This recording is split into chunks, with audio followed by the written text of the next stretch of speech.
Good morning. Thank you to St. Joseph's Collegiate Institute for having this important debate. And I echo the sentiment stated earlier. These types of debates are essential to our democracy. It's sad that this is the only debate featuring all three candidates. Mr. Whitmer and myself had a separate debate last night. It's too bad we can't have more debates. It shouldn't just be about sound bites and commercials and money. It should be about the ideas and the policy positions that we represent.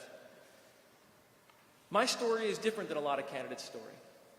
You heard earlier in my introduction, I grew up one of seven. I worked my way up, started at community college, went to law school, became a Fulbright scholar. I'm an Eagle Scout. I came back in the private sector, in the public sector.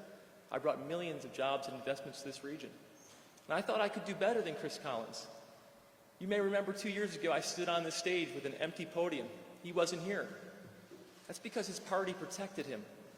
And they've been protecting this district for a long time. It's a district that you've been tricked to believe that we had representation when we had none. Tom Reynolds was the representative. He resigned or retired in disgrace. Then you had Chris Lee. He retired and resigned in disgrace. Then we had Chris Collins, who now sits in a prison in Florida. And people told you to keep the seat red, to vote party over country. We need to fight politics of power and corruption. And that's why I ran 2 years ago, and that's why I'm running again. If you remember one thing I say today, please remember this. I will fight for the middle class. I'm a product of the middle class, and I will represent the middle class. And that means fighting for health care for every single American, fighting so that you're not stuck with student loan debt for the rest of your life, fighting that everybody that earns that Social Security can keep their Social Security and doesn't put it at risk.